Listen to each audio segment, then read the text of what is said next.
Can tell you, seeing the video and seeing the images around you on television do it no justice. When we arrived this morning, I was taken aback at just the sheer destruction in this community. Homes completely ripped apart, cars moved and damaged as if they weren't made of metal. Just completely, utterly unbelievable to see what this community has gone through. But you see also glimmers of hope amongst the rubble and destruction. We're here in Hot Springs, North Carolina at the Hot Springs Resort, where, as you can see behind me, these folks prepared their buildings with sandbags to protect some of the resort rooms. But those sandbags couldn't do anything in preparation for the floods that were to come and create a massive sinkhole just feet away from the resort's buildings. And this gentleman over here had him and another car behind him came out of their vehicles. They started snapping branches to try and clear a route for them to get through. It looks like he may be a little bit successful in this. You can hear the loud cracking of branches as he drives over them,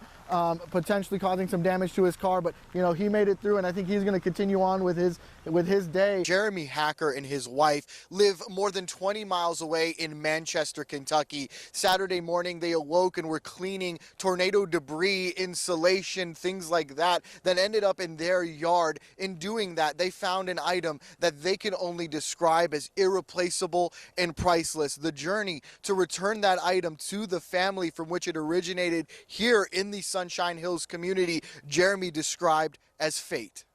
I've been here since 4 in the morning, and let me tell you, for the first 4.5 hours of my shift, we were patiently waiting for this. And boy, am I glad that it's here. This is a beautiful scene here in Crossville. The snow is coming down. It's hitting me in the face. A leader with Bridge Refugee Services says the decision will only make their work harder. They say for Hondurans and Nicaraguans living in East Tennessee under this protected status, their futures are now up in the air. KCS says without the federal money funding those positions, the district now has to shrink staff size accordingly.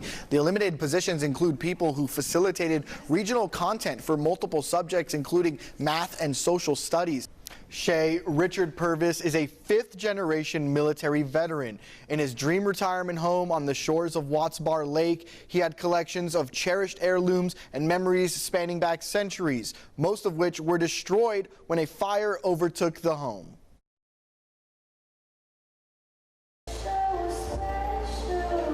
I am a 52-year-old menopausal woman who lives their life out and heals their trauma through performance art. Jennifer Ferris is a wife, mother, and grandmother, an avid Waffle House customer. My husband Danny owns his own plumbing business, and we don't get to spend a lot of time together, but we do have Sundays at Waffle House. She grew up in Middle Tennessee before relocating to Knoxville. Hello and welcome to my home. This is my comfort place. Her home shows her love for her family. I have 4 daughters and 2 grandchildren. And stuffed fabric birds. It's so silly, but I love it. I mean, look how cute they are. They're precious. But when she's not busy being a homemaker, she turns to the French arts. Bratty is a burlesque dancer, but in drag, I am Colin Boutte. Her career as Colin Boutte has seen her achieve success in Knoxville's drag community. Colin Boutte, I've always said, is every problematic man I have ever met. She uses drag as a way to express her dream of entertaining others. Everything that I do, it's a character. It's not really me. I'm just a regular, plain old wife, mother, grandmother who is living out their dream of entertaining people. More than 20 miles away from the Sunshine Hills community, a family was cleaning up after the storm and found something priceless in their front yard. We go out Saturday morning, just begin pick up and clean up around our place that was completely unimpacted, mostly drywall, debris, insulation, but my wife finds a handwritten note. Jeremy and his wife then began to search for where this letter came from. She posted it in a lost and found group for people affected by the tornado. I didn't really know if we'd get an answer. I didn't necessarily expect one at all. I certainly didn't expect one in under 10 minutes, maybe under 5. A mutual Facebook friend connected Jeremy and his wife with the family where the letter came from. The letter actually originated with the folks who live here. It was their daughter who is now deceased. And ultimately, it's a letter that they had held on to for obvious sentimental reasons. Lois and Lonnie Nance's daughter passed a few years ago, making this letter one of the few things they still have from her. Those are the things that, even in events like this, other items can be replaced. You know, things that we can all go to the store and buy, something like that is irreplaceable. So the fact that it made it, the fact that we were able to find them and return it, I mean, those are very surreal moments. Jeremy returned the letter and hopes it brings a sense of peace to a family who has lost nearly everything. Especially for her parents, that it can bring some sort of level of comfort in an obviously devastating situation. We weren't able to shoot video of the reunion, but I can tell you it was certainly an emotional one. We spoke to the daughter of the Nance family, who says that her mother would describe that letter as probably the most valuable item in that household. That household completely ripped apart and destroyed. Jeremy says that he relied on his faith and believes that it was God who brought these two families together. Wild hogs are one of the few species deemed destructive by the Tennessee Wildlife Resources Agency. If we don't take action against these species, that bad things are going to happen for the wildlife and for agriculture. Hogs damage Tennessee lands by using their strong snouts to dig into the ground and uproot crops. Where that hog this kind of loop you see in front of me, this is where a hog was rooting around, turning up those leaves, looking for acorns, looking for bugs, looking for roots. They have a really broad diet. In the forest, this behavior isn't an issue, but it's a different story when hogs target a farmer's crops. That farmer is typically going to spend at least $800 an acre to plant. And they may be staring at, $30,000, $40,000 worth of loss in a field that they got to turn around and replant and hope the pigs don't come back and tear up again. Or even the plants farmed by the state that provide food and shelter to wildlife. One of the big issues that we run into is if we get hogs that get in and damage our crop, a lot of times we don't have enough time to get another crop in behind that. One approach to tackling the hog problem is through hunting. Hog hunting is probably my passion. Curly Butler has been chasing hogs in Monroe County for as long as he can remember. Growing up, it was about food. It was about survival. This is an example of some of the hogs that can be caught and killed across the state of Tennessee. This is a 275-pound male hog that Curly and his family killed. He was explaining to me that these hogs can come in sizes ranging from around 100 to 150 pounds to more than 500 pounds. And you can see just how big this one is compared to myself. You can't let your guard down, of course. I mean, you take a 2.5-inch knife blade sticking out each side of his mouth. If he hits you in the leg, you're going to feel it. See if I can open it. After a fire destroyed his home, Richard Purvis asked firefighters to search for one thing. Found my Bible in 4-foot ash that I read every morning and night. Purvis moved to the lakefront home in 2020. It was just remarkable what he had transformed this home into, and it was his forever home. His daughter Grace was putting her 3 babies to bed when she smelled the smoke. My gut instinct was saying, open up that door and see what's on the other side. And when I did, the whole other half of the home was on fire. Her motherly intuition kicked in as she grabbed her 3 small children and searched for a way out. There I picked them up, ran out the door with my phone, calling 911, screaming, get out, get out, get out. My dogs were in there and I thought my dad was inside. Luckily, Richard was not in the home. He was down by the shore, watching his dream house go up in flames. And when I was standing there about to go in the house, my dad pulled around on the tractor. And it was like seeing an angel. Losing the house meant more than just losing a building. Every evaluation, every award. The family heirlooms and things that were passed down that burnt, those things can't be replaced. The family still searches through the ashes to find ways to keep their history alive. You're so happy. My daughter got out and the dogs and the babies, but then a couple of days, now you're in true reality. How am I going to rebuild? How's this process? If we can save one life with Charlie, it's worth it. For Maynardville Mayor Ty Blakely, Charlie means more than just a new officer on the force. To see Officer Faust and to see Charlie, it feels like a little bit of my brother's here. His brother, Knox County Deputy Tucker Blakely, was on track to getting his own K-9 before he was tragically killed in the line of duty last year. From the time he joined Knox County as a jailer, then being promoted to patrol, all he talked about was K-9. Yeah. Charlie was donated from a community member who saw something special in him from the start.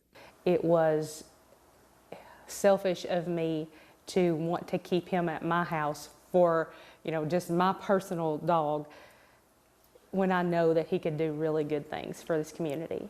With Union County battling a drug epidemic, she says Charlie can be a lifesaver. Knowing that he could have been a help or maybe save a life, that was the deal breaker for me. His new partner, Officer Faust, is excited to bring the first K-9 to the department. It's going to be the beginning of great things. I really do. I feel like it's a major asset to the community, to the department. Officer Faust was exposed to fentanyl during a traffic stop 6 months ago. Mayor Blakely says a K-9 like Charlie is crucial to protect the city's officers. We're extremely lucky that Officer Faust is here. Had Charlie been there, that may have never happened. Hiking in the Smokies. But it's so therapeutic out here. It's so peaceful. Is where you can often find Melissa Coatney. I don't know that I can put it in words other than it is out. There's just no better place I would rather be than out here. The East Tennessee native spoke to us 5 years ago about her journey toward becoming healthy through hiking. Since 5 years, I've finished my second Smokies map. And what that is I've hiked every trail in the Smokies a second time. Since then, she's hiked over 700 miles of the Appalachian Trail and spent Valentine's Day hiking Mount LeConte for the 100th time. When I say it, it's one thing, but to know I did it is another.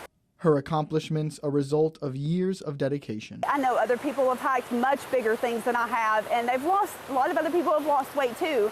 But for me, I think it's just the journey. That person 7 years ago is unrecognizable to me. Like, I'm a totally different person now than I used to be. She is one of many who find peace in our Smoky Mountains. But if I can say anything, it's you can do anything you set your mind to. I didn't think I could do all of this 7 years ago, and I'm here now. So you can do it too.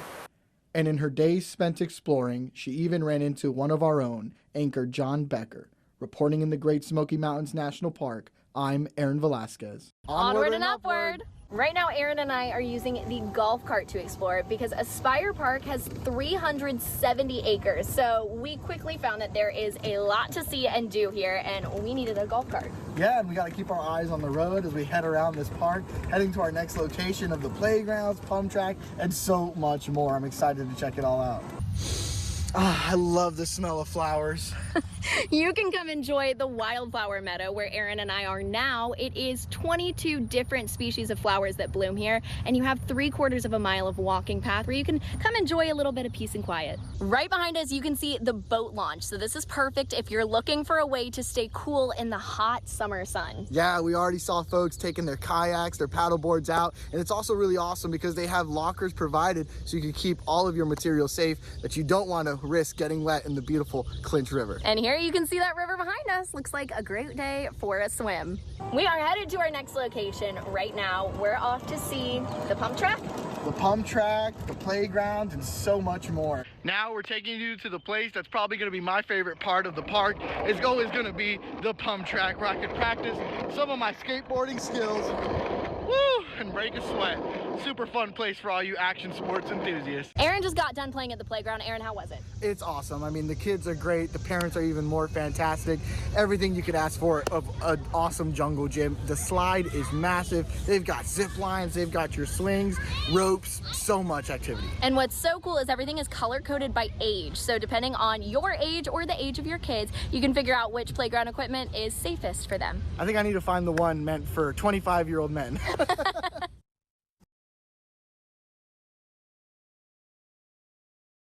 on and be used in competitions throughout the school year. One of the things that they're working on now is this game where they take the robot, they scoop up a ball, and they catapult that ball hopefully into one of these goals you see here, knocking down one of those switches. Let's see if one of the kids can make it for us. Oh, just a near miss, but that's all right because they got another one coming my way. Let me see that. Oh, I got that catch. We're going to continue highlighting this robotic program, and you're going to hear from some of the kids taking part coming up. I definitely feel like a kid right now, and that's exactly why I told myself earlier that I promised myself that I was going to do this on air. I'm going to create some angels for you two angels back in the studio. Robin and Brittany, this is for you. Day made right there, Aaron Velasquez. Okay, with that, Aaron. For families today, you can enjoy a day of play activities starting at 11 a.m. at Carl Cowan and Beverly Park, or take your kids to the miniature city of Knoxville at the Safety City. That's going to be available at 10 a.m. Ladies, what are some of your favorite outdoor activities? Personally, I've been picking up a tennis racket a lot lately. I see that. I'm really impressed you could read the teleprompter and do that. And ladies, we lost Aaron again. He's over here on the pump track showing off his skateboarding skills for the camera. And so while he's doing that. Did you pick out what you're going to put on your face? I did, Heather, and unfortunately it's not going to be a reindeer, and I'm not going to be doing the candy canes like Becca's kids. I'm going to be getting a snowflake courtesy of Natalie Havasey with East Tennessee Children's Hospital. Natalie, this is just one of the many activities that kids can take part in, right? Yes, it is. It's my favorite one. I've been doing this for so many years. I was a volunteer first myself, and so this is our free activity for kids. All of our face painting is always free, and just one of the many things you can make. We have ornaments that you can make. We have a carousel ride. Thumbprint ornaments are back, of course. They always are. And just a lot of different activities for you to do. I think your beard is a little, but I think we got it. I'm sure it looks great. I can't see it myself, but Heather will let me know. We are here at Tate's Day Camp, highlighting them for this week's edition of Cool Camps. That's what it is. It's no normal walk-off. Yeah, it is. Woo-hoo! Straight from the heart, baby.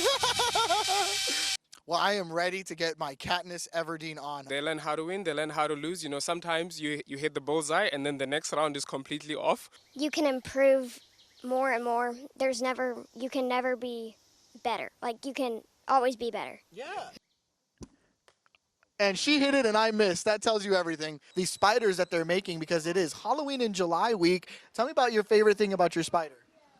Hey, Mommy. It's probably a mommy. Spiders are great moms. And Charlotte, your favorite thing?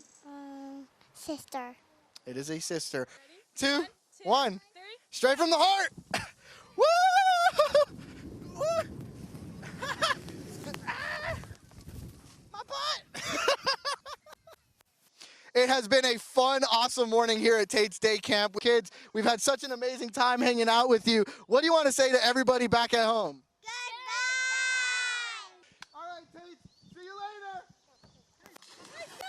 Good job, Aaron! Thank you, WBIR! New at noon, warrants showing Knoxville restaurant employees facing felony charges for stealing nearly $28,000 from Chuy's on Kingston Pike. Court documents show that Joshua Bogle logged fake deposits into the restaurant's computer system between September of 2024 and January of 2025. It shows he kept the cash and did this at least 18 times. He admitted to company managers that he used the money to move and buy furniture and clothes, but he didn't realize he had taken that much. Now, Bogle is facing theft and computer crime charges. A man from Maryville plans to appeal his life sentence. A judge sentenced Edward Kelly Wednesday after he was convicted of plotting to kill FBI agents, investigating him for storming the Capitol on January 6th. Prosecutors say a hit list Kelly created included more than 30 names. In an earlier ruling, the judge said the blanket presidential pardon for people convicted of storming the Capitol on January 6, 2021 did not apply to the crimes in Kelly's case. The lawyer for Kelly says that denial will likely be the focus of the appeal. New details in the case of a Knoxville man killed in a bizarre alleged murder plot. Investigators say Stephen Lloyd was killed in October in a murder-for-profit scam in Monroe County. An autopsy report shows he suffered multiple blows and cuts to his head. The 34-year-old's body was found at the base of a waterfall in the Cherokee National Forest. Authorities say Nicholas Hamlet killed Lloyd in an effort to cash in on insurance policies. Well, as you know, Valentine's Day is less than 10 days away, and many of you might be looking for the best restaurants or gifts. But it's also a great time to talk about a topic that many couples fight over, which is money. Lena Evans, as always, joining us from Bank of America. Lena, it's great to have you back. Let's talk about what advice do you have for folks at home ahead of Valentine's Day? For sure, yes. I mean, definitely do all the Valentine's goodies and all that kind of stuff, but make sure that it's within your budget. We always talk about budgeting. Meteorologist Cassie Naw. It's Father's Day, so the puns, I did some Googling. It's been drip-disappointing to see all this rain in the forecast. Oh my gosh, and you know what? I was looking for fog and I missed. Oh, that's a good one. Welcome back to Fox 43. I'm Aaron Velasquez, filling in for Heather Wallach, joined, of course, by meteorologist Tavian Whitehurst. Tavian, exciting new year, new goals. What are we accomplishing in 2025? You know, money's always a good one. Travel's always a good one. Health is always a classic. The usuals, you know, nothing too crazy this time around. Money, health, a lot of people are going to be going to the gym, you know, things like that. Got to work on that fitness. If you start, though, don't stop soon, okay? Keep going. That's my advice. I mean, easier said than done. We go through this every year, do we not? That is exactly right. Well, thankfully, when it comes to your forecast, it is. Breaking news this morning, New Orleans police are investigating a crash after they say a car drove into a crowd on Bourbon Street early this morning, killing multiple people. During a press conference with city officials, they confirmed that 10 people were killed and more than 30 people were taken to the hospital. Officials also say the suspect got out of the car and started firing a gun. They say he shot 2 New Orleans police officers. This is a developing story, and we will bring you updates on air and online as we continue to get them. And because of the holiday today, city and federal offices will be closed. This also includes the solid waste facility. CAT buses will not run, and the 311 Center for Service Information is closed as well. Well, check your stocking stuffers and your gifts. A candy company recalls chocolate bars. It's linked to tree nut allergen concerns.